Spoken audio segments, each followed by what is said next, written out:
إن الحمد لله إن الحمد لله نحمده ونستعينه ونستغفره ونؤمن به ونتوكل عليه ونعوذ بالله من شرور أنفسنا ومن سيئات أعمالنا من يهده الله فلا مضل له ومن يضلل فلا هادي له وأشهد أن لا إله إلا الله وحده لا شريك له وأشهد أن محمدا عبده ورسوله أما بعد فإن خير الحديث كتاب الله وقال هدي محمد صلى الله عليه وسلم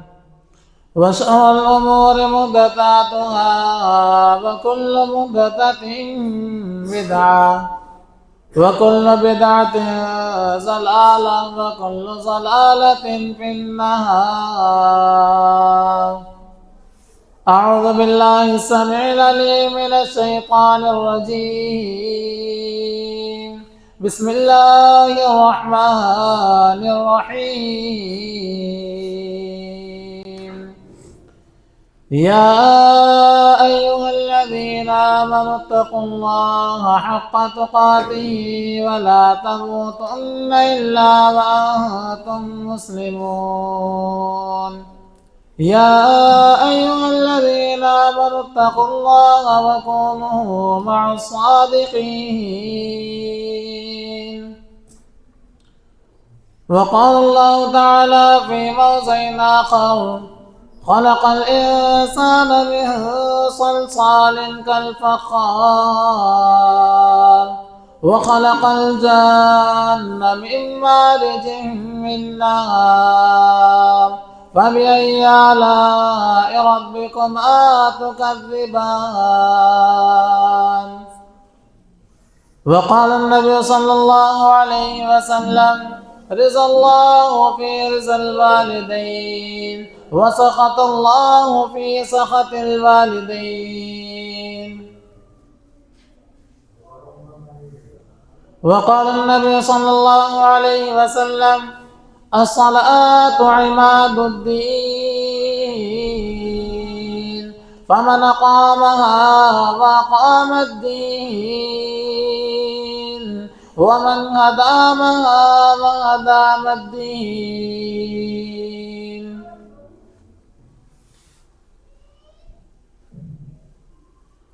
یوں قتل سے بچوں کیوں بدنام نہ ہوتا افسوس ہے فرعون کو کالج کی نہ سوجی. نہ خدا ہی ملا نہ وصال صنم نہ خدا ہی ملا نہ وصال صنم نہ ادھر کے رہے نہ ادھر کے غم. برباد گلستہ کرنے کو بس ایک الو کافی تھا. ہر شاخ میں الو بیٹھا ہے انجام گلستہ کیا ہوگا. معزز حاضرین جمعہ،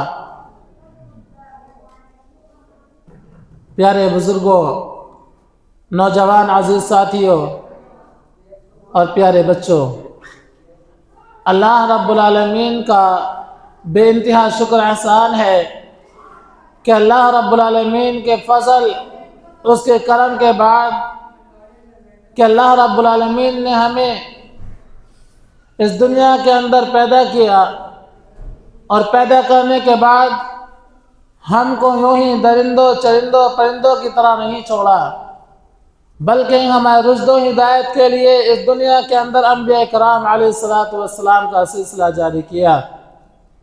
لاکھوں کروڑوں درود نازل ان انبیاء کرام علیہ السلام پر، خصوصاً ہم سب کے آخر نبی جناب محمد الرسول اللہ صلی اللہ علیہ وآلہ وسلم پر. معزز حاضرین جمعہ، پچھلے خطبے جمعے سے ہم لوگ جس موضوع کو بار بار سن رہے تھے وہ تھا کہ ہم جنازے میں کیا پڑھتے ہیں، جنازے کی نماز میں کیا پڑھا جاتا ہے. اس کا معنی کیا ہے، اس کا مفہوم کیا ہے۔ آج جس موضوع کو میں آپ کے سامنے رکھنے کی کوشش کروں گا وہ ہے کہ اللہ رب العالمین نے ہمیں اس دنیا کے اندر پیدا کیا، ہمارے ماں باپ کے ذریعے سے ہمیں پیدا کیا گیا۔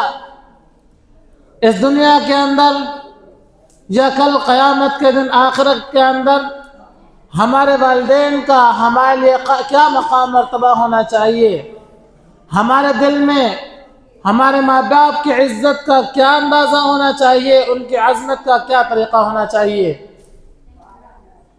اس بات کو ہم لوگ بخوبی یاد رکھیں اور جان لیں کہ ماں باپ اسلام میں ہمارے لیے نہیں بلکہ اسلام میں ایک عظیم ہستی ہیں، اور وہ ہستی ہیں کہ جس کو اللہ رب العالمین نے اپنے نام کے بعد فوراً ذکر کیا،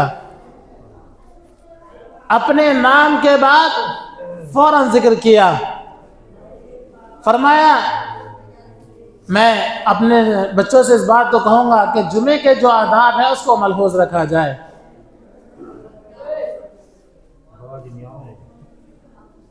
ماں باپ کا تذکرہ اپنے نام کے فوراً بعد ذکر کیا۔ فرمایا وَاعْبُدُوا اللَّهَ وَلَا تُشْرِكُوا بِهِ شَيْئًا وَبِالْوَالِدَيْنِ إِحْسَانًا وَبِذِي الْقُرْبَى وَالْيَتَامَى وَالْمَسَاكِينِ وَابْنِ السَّبِيلِ۔ کیا فرمایا؟ وَاعْبُدُوا اللَّهَ، اور لوگوں اللہ رب العالمین کی عبادت کرو، وَلَا تُشْرِكُوا بِهِ شَيْئًا، اللہ رب العالمین کی عبادت کرو، اس کے ساتھ میں کسی کو ساجی نہ کرو، اس کے ساتھ میں کسی کو شریک نہ کرو۔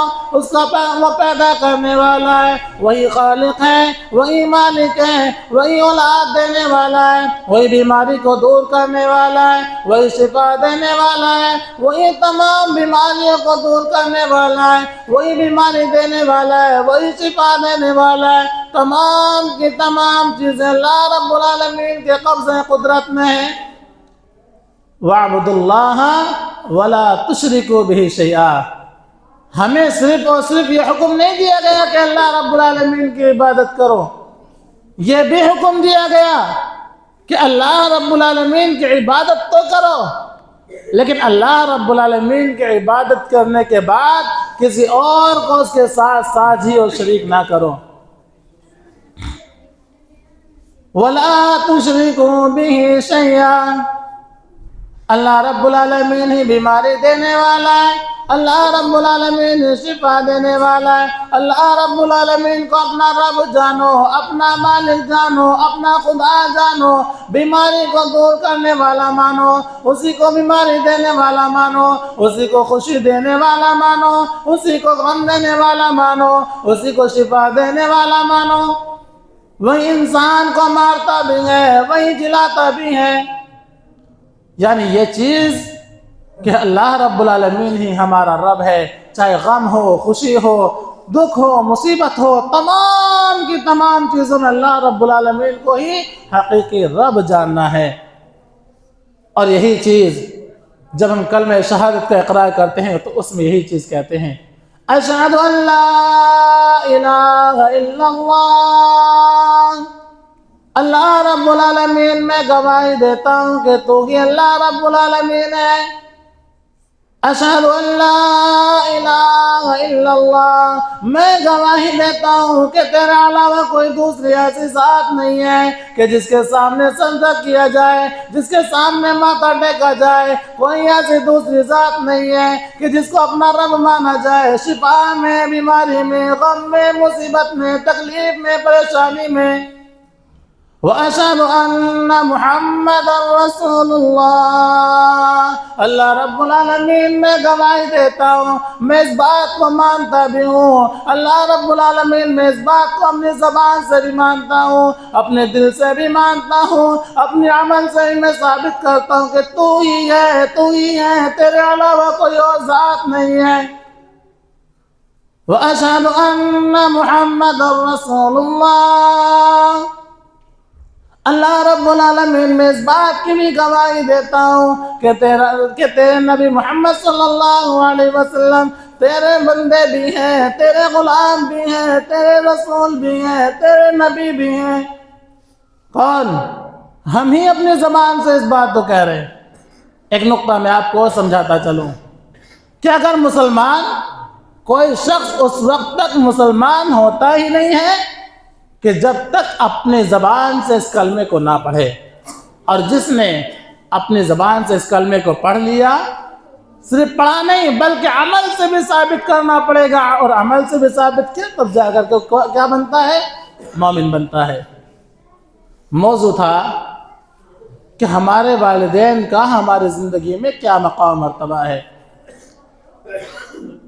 وَلَا تُشْرِكُوا بِهِ شَيْئًا وَبِالْوَالِدَيْنِ إِحْسَانًا۔ اللہ رب العالمین نے اپنے نام کے فوراً بعد ماں باپ کا ذکر کیا کہ ماں باپ کی عزت اور مقام مرتبہ۔ کہاں اللہ رب العالمین کی ذات، کہاں اللہ رب العالمین کی عظمت، اور کہاں ہمارے لیے والدین کی مقام مرتبہ، والدین کی عزت۔ وَبِالْوَالِدَيْنِ إِحْسَانًا، اپنے والدین کے ساتھ اچھا سلوک کرو، اچھا برتاؤ کرو۔ اور یہ بھی طریقہ سکھایا کہ جب ہم ماں باپ سے بات چیت کریں تو ہمارا طریقہ کیا ہونا چاہیے، ہماری زبان کیسی ہونی چاہیے، ہماری آواز کس انداز میں ہونی چاہیے۔ کب؟ کہ جب ہم اپنے ماں باپ سے بات کریں۔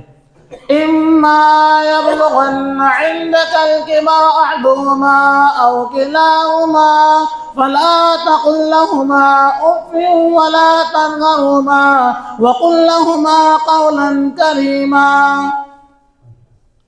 اللہ رب العالمین نے کیا ارشاد فرمایا کہ اگر تم میں، تمہاری زندگی میں، تمہارے ماں باپ میں سے کوئی دونوں یا کوئی ایک بڑھاپے کی عمر کو پہنچ جائے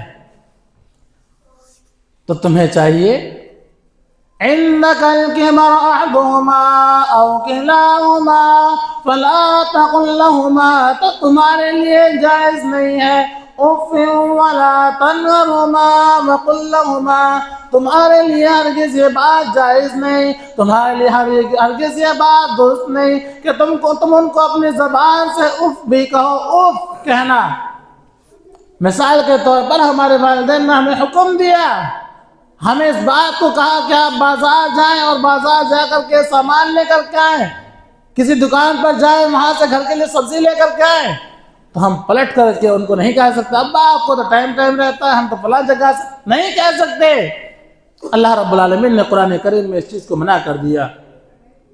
وَلَا تَنْهَرْهُمَا، ان کی آواز سے اپنی آواز کو اونچی بھی نہیں کیا جا سکتا ہے۔ وَلَا تَنْهَرْهُمَا، نہ ہی ان کو جھڑکنا ہے، نہ ہی ان کو ڈانٹنا ہے۔ اف کہنا تو بہت دور کی بات، نہ جھڑکنا نہ ڈانٹنا۔ وَقُل لَّهُمَا قَوْلًا كَرِيمًا، جب بھی بات کریں گے نرم انداز ہونا چاہیے، نرم لہجہ ہونا چاہیے۔ کب؟ کہ جب ہمارے ماں باپ بڑھاپے کی زندگی میں ہو۔ ایک بات یہاں بہت سوچنے اور سمجھنے کی ہے، بہت غور کرنے کی ہے کہ اللہ رب العالمین نے ہمیں جینے کا طریقہ اور سلیقہ سکھایا، پھر یہ بھی فرمایا کہ تم اپنے ماں باپ کے لیے ہم سے کیا دعا کرو، یعنی اللہ رب العالمین سے کیا دعا کرو، اور زیادہ لمبی دعا نہیں بتائی۔ فرمایا رب اغفر لی ولوالدی رب ارحمہما کما ربیانی صغیرا۔ کب؟ کہ جب ہم اپنے ماں باپ کے لیے اللہ رب العالمین سے دعا کریں۔ کیا دعا کریں؟ رب ارحمہما کما ربیانی صغیرا، اللہ رب العالمین میرے ماں باپ پر رحم فرما، کما ربیانی صغیرا، اللہ رب العالمین اس طریقے سے رحم فرما کہ جس طریقے سے انہوں نے میرے بچپن کی زندگی میں مجھ پر رحم فرمایا، اس وقت رحم کیا کہ جب میں چھوٹا تھا۔ پتہ کیا چلا کہ جب بھی ہم دعائیں کریں اپنے ماں باپ کے لیے دعا ضرور کریں، رب ارحمہما کما ربیانی صغیرا، اور خاص طور سے ان لوگوں کے لیے کہ جن کے ماں باپ اس دنیا میں نہیں ہیں، آج کے وقت میں بہت زیادہ ضرورت ہے۔ ایک چیز یاد رکھیے، مرنے کے بعد نہ چاول کام آتے ہیں، نہ فلاں چیز کام آتی ہیں، نہ فلاں چیز کام آتی ہیں، کام آتا ہے ان کے لیے صدقہ کرنا۔ اگر ان کی اولاد کی طرف سے بات کی جائے تو ماں باپ کے لیے اپنی اولاد کا ہاتھ اٹھا کر کے اللہ رب العالمین کی بارگاہ میں دعا کرنا۔ اگر ہم اللہ رب العالمین کی بارگاہ میں اپنے ماں باپ کے لیے ہاتھ اٹھا کر کے دعا کرتے ہیں تو ایسی صورت میں اللہ رب العالمین ہماری دعا کو قبول کرے گا۔ اور اللہ کے نبی صلی اللہ علیہ وسلم کی وہ مشہور حدیث ہے کہ انسان کے مرنے کے بعد 3 چیزیں مرنے والے کو فائدہ پہنچاتی ہیں۔ 3 چیزیں، ساری چیز کو ختم کر دیا۔ پہلی چیز اس کا علم، یعنی اگر کسی شخص کا انتقال ہوا، انتقال ہونے کے بعد، انتقال ہونے سے پہلے اپنی زندگی میں اللہ رب العالمین نے جس علم سے اس کو نوازا تھا، اگر اس نے لوگوں کو برائی کے راستے سے روک کر کے اچھائی کے راستے کی طرف لایا تو ایسی زندگی، ایسی صورت میں جب تک اس کا وہ علم دنیا میں زندہ رہے گا تب تک اس کو ثواب ملتا رہے گا۔ دوسری چیز اس کا مال، اگر کسی شخص کا مال اللہ رب العالمین کے راستے میں خرچ ہوتا ہے تو ایسی صورت میں جب تک اس کا مال چاہے مسجد میں ہو، مدرسے میں ہو، یتیم بچوں کے لیے ہو، غربا کے لیے ہو، مساکین کے لیے ہو، جب تک اس کے پیسے سے پڑے ہوئے بچے رہیں گے، اگر وہ مدرسے کے لیے خرچ کیا، جب تک مدرسے کی وہ عمارت یا وہ بنیاد یا جس جگہ پر پیسہ لگایا تھا وہ چیز باقی رہے گی تب تک اس کو فائدہ ہوتا رہے گا۔ اور تیسری چیز، اولاد کا ذکر نہیں کیا، نیک اولاد کا ذکر کیا۔ نیک اولاد، اگر نیک اولاد اپنے ماں باپ کے حق میں ہاتھ اٹھا کر کے دعائیں مغفرت کرتی ہے تو ایسی صورت میں اللہ رب العالمین اگر ان کے دعا کو قبول کرتا ہے تو مرنے والے شخص کو فائدہ پہنچے گا، مرنے والے شخص کو ثواب ملے گا۔ یہ 3 چیزیں اللہ کے نبی صلی اللہ علیہ وسلم ذکر کی، تو ہمیں ضرورت ہے اپنے ماں باپ کے لیے دعائیں مغفرت کرنے کی۔ اور ان لوگ کے جن کے ماں باپ دنیا میں زندہ ہیں، ہمیں ضرورت ہے اپنے ماں باپ کے لیے دعا کرنے کی کہ اللہ رب العالمین ہمارے ماں باپ جو کچھ عبادتیں کر رہے ہیں اللہ رب العالمین تو اس کو قبول عطا فرما۔ اگر وہ نہیں کر پا رہے تو اللہ رب العالمین تو ہمیں بھی ان کو بھی توفیق دے کہ وہ صحیح ڈھنگ میں نماز ادا کریں، صحیح طریقے سے صدقہ و خیرات کریں، زکوٰۃ ادا کریں، اور یہ کوشش کریں کہ ہم اپنے طرف سے یا اپنی محنت و مشقت کرنے کے بعد اپنے والدین کو ایک مرتبہ اللہ رب العالمین کے گھر کا دیدار کرائیں۔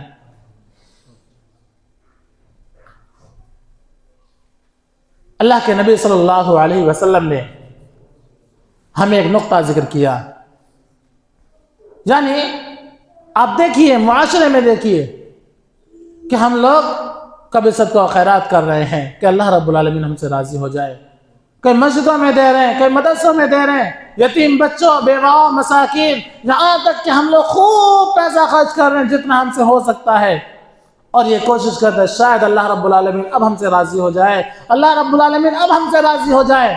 اللہ کے نبی صلی اللہ علیہ وسلم نے ہمیں ایک نقطہ ذکر کیا کہ اگر تم چاہتے ہو کہ تم سے اللہ رب العالمین راضی ہو جائے تو تمہارے لیے ایک نقطہ یہ ہے کہ تم یہ دیکھو، رضا اللہ فی رضا الوالدین وسخط اللہ فی سخط الوالدین۔ اگر تم سے اللہ رب العالمین راضی ہے، اگر تم سے تمہارے ماں باپ راضی ہیں تو اللہ رب العالمین بھی تم سے راضی ہے، اور اگر تم سے تمہاری دنیاوی زندگی میں تمہارا ماں باپ راضی نہیں ہے تو ایسی صورت میں تمہارا رب تم سے راضی نہیں ہے۔ حضرت نوح علیہ السلام کو جب ان کے قوم کے لوگوں نے بہت پریشان کیا، اور یہاں تک کہ اللہ رب العالمین سے حضرت نوح علیہ السلام نے ہاتھ اٹھا کر کے دعا کہ اللہ یہ قوم ایسی کہ تو اس کو تباہ و برباد کر دے، ان لوگوں کو بچا لے۔ اور کل تقریباً 80 یا 83 آدمی پوری دنیا میں، کون؟ حضرت نوح علیہ السلام تقریباً 950 سال اللہ رب العالمین کی دعوت کو عام کرنے کے بعد 80 یا 83 آدمی مسلمان ہوئے۔ حضرت نوح علیہ السلام کیا کرتے ہیں؟ اللہ رب العالمین سے دعا کرنے کے بجائے بد دعا کرتے ہیں۔ ایک دعا کرتے ہیں، آخری دعا سورہ نوح میں اللہ رب العالمین نے اس کو نقل کیا رب اغفر لی ولوالدی ولمن دخل بیتی مؤمنا، اللہ رب العالمین مجھے معاف کر دے۔ کون؟ حضرت نوح علیہ السلام اپنے لیے دعائیں کر رہے ہیں۔ وَلِوَالِدَيَّ، اللہ رب العالمین میرے ماں باپ کو معاف کر دے، میرے ماں باپ کے گناہوں کو بخش دے۔ رب اغفر لی وَلِوَالِدَيَّ وَلِمَن دخل بیتی مؤمنا، اللہ رب العالمین ان تمام لوگوں کو معاف کر دے کہ جو تیرے مومن کے گھر میں داخل ہو گئے، جو مومن ہو گئے، جو مسلمان ہو گئے، جو تجھ پر ایمان لے کر کے آ گئے، کہ جنہوں نے تجھے اپنا رب مانا، جنہوں نے تجھے اپنا خالق جانا، اپنا مالک جانا، اپنا پیدا کرنے والا جانا، اپنا شفا دینے والا جانا، اپنی بیماری کو دور کرنے والا جانا۔ کون؟ حضرت نوح علیہ السلام اللہ رب العالمین سے دعا کر رہے ہیں، یعنی اپنے لیے تو دعا کر رہے ہیں، اپنے ماں باپ کے لیے بھی دعا کر رہے ہیں۔ ایک چھوٹا سا قصہ کہ کچھ آدمی سفر پر ہے، شاید کہ وہ صحابہ اکرام میں سے کچھ یہ چیزیں نقل کی گئی ہیں۔ 3 آدمی سفر پر ہیں اور سفر پر ہونے کے بعد تیز آندھی اور طوفان آتا ہے۔ آندھی اور طوفان آنے کے بعد میں وہ لوگ ایک پہاڑی کے نیچے جا کر کے چھپ جاتے ہیں۔ بارش آتی ہے تو پہاڑی کے نیچے جا کر کے چھپ جاتے ہیں۔ طوفان آنے کی وجہ سے ایک بڑا سا پتھر آتا ہے اور جہاں پر وہ چھپے تھے وہیں پر وہ گر جاتا ہے۔ اب جس پہاڑی کے کونے میں چھپے ہوئے تھے وہیں پر بند ہو جاتے ہیں، بند ہو گئے۔ اب چونکہ نکلنے کا راستہ نہیں رہا، پتھر کو ہٹانے کی بہت ممکن کوشش کی لیکن کسی بھی طرف سے کامیاب نہیں ہوئے۔ اب ایسی صورت میں انہوں نے کہ اب تو اللہ رب العالمین ہی ہے کہ اگر ہم یہاں سے نکل سکتے ورنہ ہمارے پاس میں کوئی دوسرا راستہ نہیں ہے۔ ہر ایک نے مشورہ کیا تینوں میں سے کہ ہم اللہ رب العالمین کے سامنے اپنا جو زندگی میں کوئی خاص نیک عمل کیا ہو اور ہم نے لوگوں کے سامنے اس کو نہ بتایا ہو، اس کو ہم اللہ رب العالمین سے اس کے ذریعے سے دعا کرتے ہیں، شاید اللہ رب العالمین ہماری دعا قبول کر لے۔ اب تینوں ایک ایک باری باری کر کے اللہ رب العالمین سے دعا کرتے ہیں۔ ایک دعا کرتا ہے، اللہ رب العالمین تو جانتا ہے کہ میں وہ آدمی ہوں کہ میرے یہاں ایک مزدور رہا کرتا ہے، مزدور مزدوری کرتا ہے، لیکن جب اس کی مزدوری پوری ہو گئی تو وہ چلا گیا اور میں اس کی مزدوری نہیں دے پایا۔ اللہ رب العالمین تو یہ بھی جانتا ہے کہ میں نے اس پیسے سے گائے کا ایک گائے خریدی، اور آج اللہ رب العالمین تو یہ بھی جانتا ہے کہ میں نے اس گائے سے پورا ایک ریوڑ میرے پاس ہے جو کہ اس مزدور کی مزدوری کی وجہ سے ہوا۔ اللہ رب العالمین تو یہ بھی جانتا ہے کہ وہ شخص میرے پاس اپنی مزدوری دوبارہ مانگنے کے لیے واپس آتا ہے۔ کون؟ وہ مزدور اس شخص کے پاس مزدوری مانگنے کے لیے واپس، کہا کہ تیرا پورا ریوڑ ہے۔ کہا کہ بھیا کیوں مذاق کر رہے ہو؟ کہا کہ مذاق نہیں ہے، میں نے اس مزدوری کے پیسے سے ایک گائے خریدی تھی، اس سے آج پورا ریوڑ ہے۔ اللہ رب العالمین تو جانتا ہے کہ میں نے تیری رضا کے لیے اس کو پورا ریوڑ دے دیا، اس گائے کا پورا ریوڑ اس کو حوالے کر دیا اللہ رب العالمین، اور وہ لے کر کے چلا گیا۔ اللہ رب العالمین تیری رضا کے لیے، تجھے خوش کرنے کے لیے، تجھے راضی کرنے کے لیے میں نے عمل کیا ہے۔ اللہ رب العالمین میری اس دعا کو قبول کر اور پہاڑی کے سامنے سے پتھر کو ہٹا دے۔ اب دوسرا شخص ہے، اللہ رب العالمین کے سامنے ہاتھ اٹھا کر کے دعا کرتا ہے، اللہ رب العالمین تم جانتا ہے، میرے دلوں کے حال کو بھی جانتا ہے کہ میری چچیری بہن جو کہ بہت خوبصورت ہے اور 2 یا 3 بچے اللہ رب العالمین اس کے پاس میں ہیں، یہاں تک کہ اللہ رب العالمین تو نے مجھے مال سے نوازا ہے، اور اس کی غریبی کی حالت یہ تھی کہ بچے بلک بلک کر کے رو رہے، بھوک اور پریشانی کی حالت میں۔ اللہ رب العالمین تو جانتا ہے کہ میں اس لڑکے سے اس کے نکاح کرنے سے پہلے عشق کرتا تھا، میں اس لڑکے سے ملنے کی خواہش رکھتا تھا، جب غریبی اور مفلسی کی عالم یہ ہو گیا کہ اس کے بچے بھوک سے بلک بلک کر کے رو رہے ہیں۔ میں نے اس بات کا فائدہ اٹھاتے ہوئے اور لڑکی کو رات کو بلانا چاہا، یہاں تک کہ وہ تیار ہو گئی اپنی کمزوری کی وجہ سے۔ اللہ رب العالمین، میں اس کے قریب بھی گیا، لیکن جب میں نے اس کے قریب جانے کی کوشش کی تو میری چچا زاد بہن نے مجھ سے کہا، صرف ایک جملہ کہا کہ ٹھیک ہے میں مجبور ہوں، لیکن اللہ رب العالمین کا خوف کھاؤ، کل قیامت کے دن کیا منہ اللہ رب العالمین کو دکھاؤ گے۔ اللہ، میں جانتا تھا اور اپنی خواہش کو مٹا سکتا تھا، اپنی بھوک کو مٹا سکتا تھا، اللہ رب العالمین میں نے اس کو آزاد کر دیا، جانے دیا۔ جو چیز، جو سامان، جو مال مجھ سے مانگا تھا، اللہ رب العالمین میں نے تیری رضا کے لیے دیا تھا، اللہ رب العالمین تیرے خوف کی وجہ سے دیا تھا۔ اللہ رب العالمین میں آج اپنے اس عمل کے ذریعے سے تجھ سے دعا کرتا ہوں، اللہ رب العالمین تو میرے پہاڑی کے سامنے سے پتھر کو ہٹا دے۔ تیسرا بندہ اللہ رب العالمین سے دعا کرتا ہے، اللہ رب العالمین تو جانتا ہے کہ میں بھیڑ اور بکریوں کا ایک ریوڑ پالا کرتا ہوں، پورے دن جنگل میں رہتا ہوں، اور میرا یہ اصول ہے کہ آنے کے بعد اپنی بکری کا دودھ نکال کر کے سب سے پہلے اپنی ماں کے لیے پیش کرتا ہوں۔ حالانکہ اللہ رب العالمین تو یہ بھی جانتا ہے کہ میرے پاس میری بیوی بھی ہے، میرے بچے بھی ہیں، لیکن میں اپنی ماں کے لیے وہ اب پورے دن جنگل میں رہنے کے بعد تھکا آ رہا ہوں، لیکن اس کے بعد میں نے اپنا یہ اصول بنایا ہے کہ میں اپنی ماں کے دودھ دھونے کے اپنی ماں کے لیے دودھ لے کر کے کھڑا رہتا ہوں، اور جب تک میری ماں وہ دودھ نہیں پی لیتی تب تک میں وہاں سے ہلتا نہیں ہوں۔ اللہ رب العالمین میں رات کو ایک دن بہت لیٹ آیا، آنے کے بعد میں بکری اصول کے مطابق بکروں کا دودھ دھویا یعنی نکالا، اور اپنی ماں کے سرہانے کھڑا ہو گیا۔ لیٹ آنے کی وجہ سے میری ماں کی آنکھ لگ گئی، نیند آ گئی۔ اللہ رب العالمین، میں پوری رات اس دودھ کو لے کر کے کھڑا رہا کہ شاید اب میری والدہ کی آنکھ کھلے، شاید اب میری والدہ کی آنکھ کھلے، میں اپنی والدہ کو دودھ پلاؤں۔ اللہ رب العالمین، میں نے جو سب کچھ کیا ہے تیری رضا کے لیے کیا ہے، تجھے خوش کرنے کے لیے کیا ہے۔ اللہ رب العالمین میری دعا کو قبول کر اور اس پہاڑی کے سامنے سے اس پتھر کو ہٹا دے۔ کون؟ تینوں شخص باری باری دعا کر رہے ہیں۔ ان تینوں باتوں سے بتانے اور سمجھانے کا مقصد کیا تھا؟ یہ ہے کہ ہمارے سلف صالحین میں والدین کی کیا عزت تھی، کیا مقام تھا، کیا مرتبہ تھا۔ لیکن آج میں 2 سے 3 منٹ آپ کی اور لوں گا، آج ہمارے معاشرے میں ہمارے والدین کا کیا مقام ہے، کیا عزت ہے، کیا ویلیو ہے۔ ابھی دیکھیے تقریباً 2 سال پہلے ایک حادثہ ہوا رامپور میں۔ ایک باپ ہے جس کے پاس تقریباً 80 بیگھے زمین ہے، 1-2 نہیں 80 بیگھے زمین۔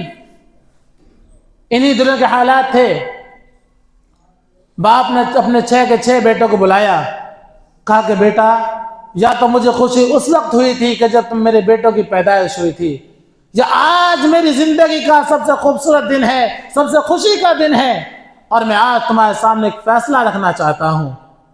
اب جب باپ نے اپنے بیٹوں سے یہ بات کہی کہ میں فیصلہ رکھنا چاہتا ہوں، تو بیٹوں کے دل میں خواہش جاگی کہ ہو سکتا ہے کہ ہمارے ابا ہمارے بیچ میں زمین کو بانٹیں گے، یعنی ہمارے حصوں کا فیصلہ کریں گے۔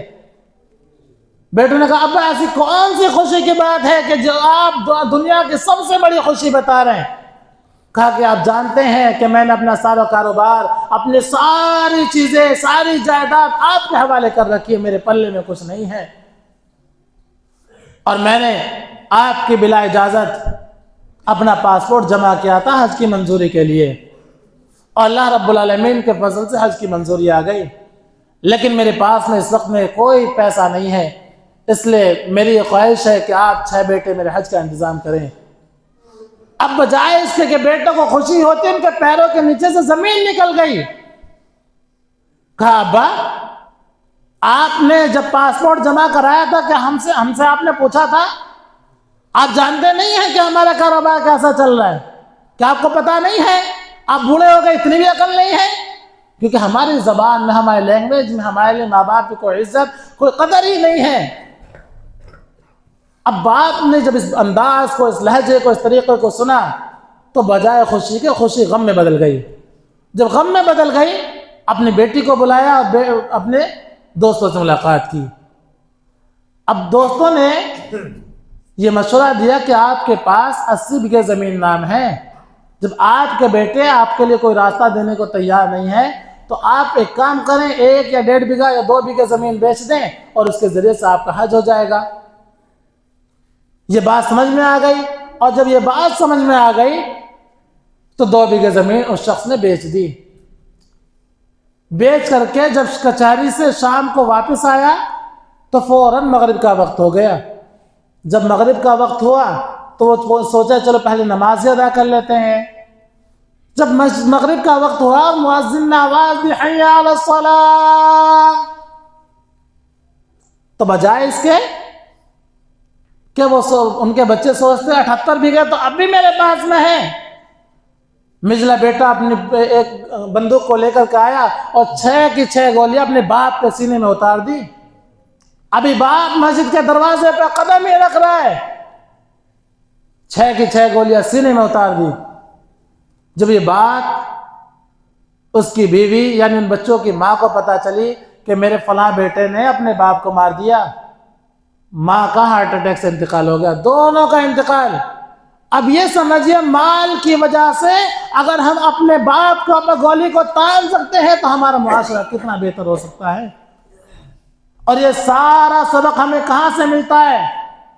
کہیں مسجد و مدرسوں سے ہم نہیں پڑھاتے، یہ ساری تعلیم ہمیں یوٹیوب فلاں چیز یعنی موبائل کے ذریعے سے ملتی ہے۔ اس لیے ہمیں آج بھی اپنے ماحول کو بدلنے کی ضرورت ہے۔ ایک پاکستان میں ایک نیوز آئی کہ ایک شخص کو اس سے انٹرویو لیا گیا جو کہ لاوارث لاش کو کفن دیا کرتا تھا اپنی طرف سے، یعنی اگر کوئی لاوارث لاش ہوتی اس کو کفن دیتا، غسل دیتا، یہاں تک کہ قبر میں دفناتا۔ ایک دن اس سے پوچھا کہ اپنی زندگی کے کچھ ایسے واقعے ذکر کرو کہ جب تمہاری زندگی میں کچھ خاص ہوا ہو۔ اس شخص نے بہت ساری باتیں بتائی، اس میں سے ایک اور بہت اہم بات ذکر کری کہ ایک دن مجھے فون آیا لاوارث لاش کا، میں نے اپنے دوستوں کو بھیجا، یعنی جو اس کے پاس جو لوگ کام کرتے ہیں ان کو بھیجا۔ جب اس لاش کو لایا گیا اور میں غسل دینے لگا تو میں نے محسوس کیا کہ یہ لاش لاوارث نہیں ہو سکتی۔ جب اس چیز کو میں نے محسوس کیا کہ لاش لاوارث نہیں ہو سکتی تو میں نے ان سے پوچھا کہ اس کا کہاں سے لے کر کے آئے ہو؟ جب مجھے وہ ایڈریس دیا گیا میں وہاں پر پہنچا اور قسمت سے اس وقت پہنچا کہ جو لاش تھی اس کا بیٹا امریکہ میں بینک میں نوکری کیا کرتا تھا، بینک کا مینیجر تھا۔ کہاں؟ امریکہ میں۔ یہ پاکستان کا واقعہ ہے، امریکہ میں نوکری کیا کرتا تھا۔ اور جب وہ بالکل گھر سے نکلنے ہی والا تھا میں نے پوچھا کہ ابھی جو ہے لاش گئی ہے وہ کون تھا؟ آپ کو کون؟ کہا کہ میرا ابا تھے اور میری مجبوری یہ تھی کہ میرا آج امریکہ کا ٹکٹ تھا، اگر میں یہ قدم نہیں اٹھاتا تو میرا فلاں جگہ کا ٹکٹ کینسل ہو جاتا اور میرے فلاں پیسے پانی میں مل جاتے۔ ابا کا تو پھر بھی انتقال ہو گیا۔ اگر ہم چند روپیوں کی خاطر، چند ٹکوں کی خاطر اگر ہم اپنے ماں باپ کو نیلام کر سکتے ہیں تو معاشرہ کیسا معاشرہ ہے؟ پھر ہمارے قرآن کی تعلیم کہاں گئی؟ احادیثوں کی تعلیم کہاں گئی؟ اگر ہم اپنی انانیت کے لیے، اپنی انا کے لیے، اپنے تکبر کے لیے، یہ بات آپ جان سکتے ہیں کہ آج آپ کے اور ہمارے سفید کپڑوں کے پیچھے ہمارے ماں باپ کے ہی وہ جھریاں پڑے ہوئے ہاتھ ہے، ہمارے باپ کی وہ ٹوٹی ہوئی چپل کہ جس کی وجہ سے آج یہ پوشاک پہننے پر ہم لوگ راضی ہیں۔ لیکن اگر ہم اپنے ماں باپ کو اپنی انا دکھانے کے لیے کہہ دیں کہ نہیں ہم تو نہیں جانتے کون ہے، باتیں بہت ساری ہو سکتی ہیں۔ آج بھی ہمیں ضرورت ہے اپنے ماں باپ کے ہاتھ اور پیر دبانے کی۔ یہ الگ چیز ہے کہ وہ ہمیں ڈانٹ رہے ہیں، ہمیں کچھ کہہ رہے ہیں۔ شریعت اسلامیہ میں اگر ماں باپ آپ کو شرک کا حکم نہیں دیتے تو اس وقت آپ کو ماں باپ کی اطاعت کرنی پڑے گی، ماں باپ کا حکم ماننا پڑے گا۔ ہاں اگر آپ کو وہ شرک کرنے پر مجبور کر رہے ہیں تب جا کر کے آپ ماں باپ کا حکم نہیں مان سکتے۔ کیا آپ کو شرک کرنے پر مجبور کر رہے ہیں، گناہ کرنے پر مجبور کر رہے ہیں تو آپ اپنے ماں باپ کا حکم نہیں مانیں گے، ورنہ ہر موقع پر آپ کو ماں باپ کا حکم ماننا پڑے گا۔ عزیز ساتھیو، آخر میں اللہ رب العالمین سے دعا کرتے ہیں کہ بار الہ ہم تمام لوگوں کے ماں باپ پر رحم فرما۔ اللہ رب العالمین ہمارے ماں باپ کو سچا پکا نمازی بنا۔ اللہ رب العالمین جن لوگوں کے ماں باپ اس دنیا سے رخصت ہو چکے ہیں، اللہ رب العالمین قبر میں ان کے لیے کرنے میں سکون عطا فرما۔ اللہ رب العالمین دنیا میں جو نیکیاں انہوں نے کی ہیں، اللہ رب العالمین اس کو قبول عطا فرما۔ اللہ رب العالمین اس دنیا میں جو گناہ ان سے ہوئے، اللہ رب العالمین کی مغفرت فرما۔ اللہ رب العالمین کل قیامت کے دن کو جنت الفردوس میں اعلیٰ مقام عطا فرما۔ اللہ رب العالمین اس دنیا سے جو لوگ جا چکے ہیں، مولا کریم قبر میں ان کے لیے کرنے میں سکون عطا فرما۔ اللہ رب العالمین جہاں کے مسلمان پریشان حال ہیں، مولا کریم تو غیب سے ان کی مدد عطا فرما۔ اللہ رب العالمین جب بھی ہمارا خاتمہ ہو، زبان پر کلمہ لا الہ الا اللہ محمد الرسول اللہ جاری ہو۔ آمین۔ اقول قولی ھذا استغفر اللہ لي ولسائر المسلمین والحمد للہ رب العالمین۔ جزاکم اللہ خیر واحسن جزاء۔ السلام علیکم ورحمۃ اللہ وبرکاتہ۔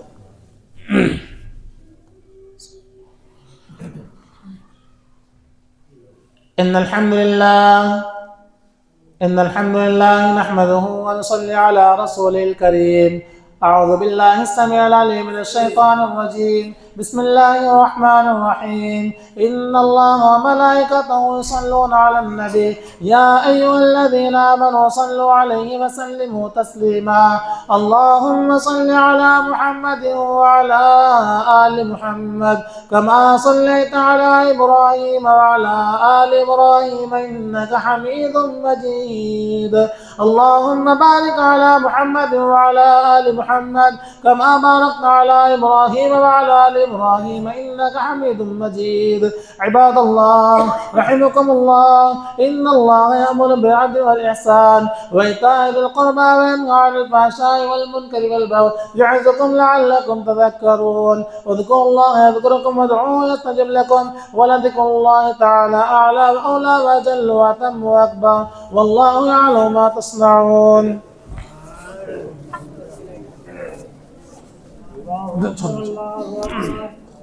أشهد أن لا إله إلا الله